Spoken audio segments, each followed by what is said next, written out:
Welcome back to Joan Landino Says. Apparently Joan has a lot to say. Today's topic is, I hate to say adult ADD because you don't grow out of the disorder. It's attention deficit disorder, inattentive type or hyperactivity type. So adult ADD deserves treatment. Why? Because it is associated with brain volume shrinkage or brain mass loss, and further down the line, Alzheimer's. So if you've ever been around somebody with Alzheimer's, you would want to be treated. And I know in my previous videos I talk a lot about medications, but I do therapy as well as medication management. But with ADD, I encourage you to get on medicine. And one of the main importance of that being to avoid any kind of early onset of Alzheimer's? Or brain shrinkage. Or brain shrinkage. Yes, but also what happens when somebody's untreated with ADD? You have academic failures, failed careers and relationships. You feel inadequate and you never reach your full potential, so you deserve treatment. So what should somebody do, somebody who, say, has never been treated or hasn't been treated in a while, what should they do? What would be like one of the first steps? Make an appointment, try and look up research medications? What do you think? Especially if you've already carried a diagnosis as a child, you should definitely get treatment as an adult because you already have that diagnosis. If not, yes, you make an appointment and then I ask a whole bunch of questions to see if you have it or not. Okay, now, for example, now I was diagnosed with ADD as a child, and then I had to go back after the age of 18 for academic reasons and get diagnosed again with adult ADD. Now, you had stated previously that you don't grow out of ADD, or just the symptoms change? The symptoms change. For example, a child has a temper tantrum and tears their homework up, or the dog ate their homework. Trouble sitting still, fidgeting? Yeah.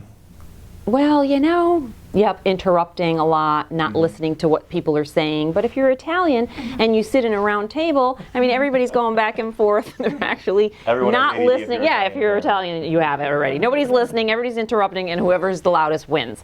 But Well, that's how it is at our And that's something you and your family know a lot about. Yes, a lot. The loudest always does win, I would agree there. I want to parallel to the adult, getting back to Timmy. The adult might have screaming arguments with their spouse or significant other. Oh, so relationship effects then too. Yes, and you can't seem to finish school, or also you are constantly getting late fees from the ATM, or your bills, your credit is lousy. Why? Because you just are either unable to or you can't pay your bills on time. So task management as an adult would be a huge issue. Sum it up, task management. That's my new word. I love it. Yep, very good. Okay. Write it down.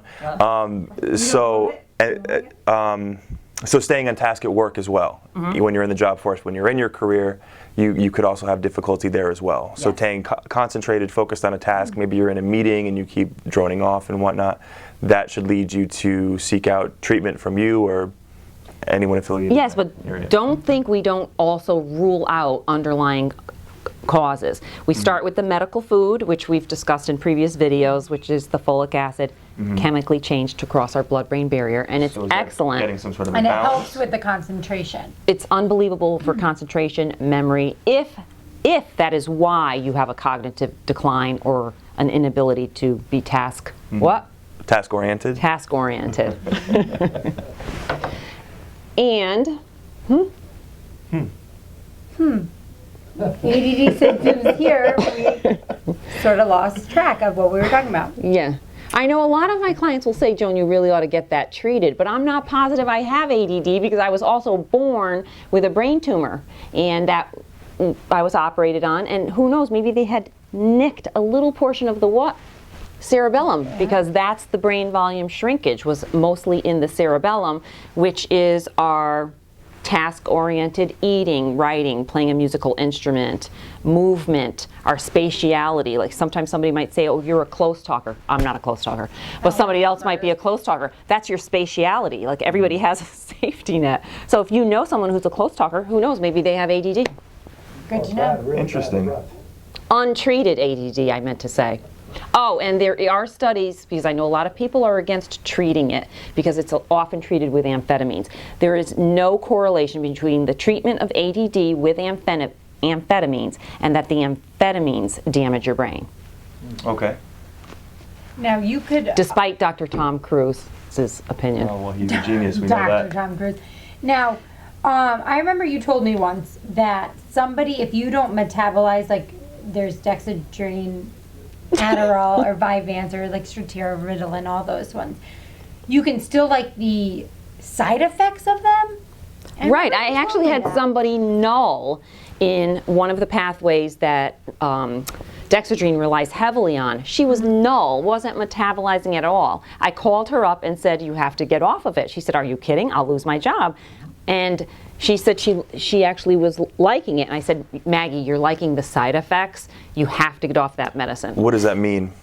What was she enjoying? Anybody who takes an amphetamine will be, you may have had 3 cups of coffee to get through your day. You may like the stimulant effect. We don't actually go with the paradoxical effect anymore. We used to say if you take an amphetamine and you feel calm from it, that's a paradoxical effect, so you have ADD. We don't accept that anymore because now we know, even though the mechanism of action is unknown, we do know that amphetamines play a role in regulating neurotransmitters. The mechanism of action, can you elaborate on that? What do you mean by that? Usually if we know the mechanism of action of a medicine, such as, you mentioned Strattera, and other antidepressants that affect norepinephrine, that mechanism of action is when you take that medicine, your brain has a higher affinity for norepinephrine, so it's going to hold on to the norepinephrine.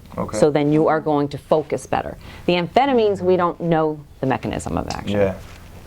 But then, of course, since there's different medication that treats attention deficit disorder, a person would normally react differently to each medication, right?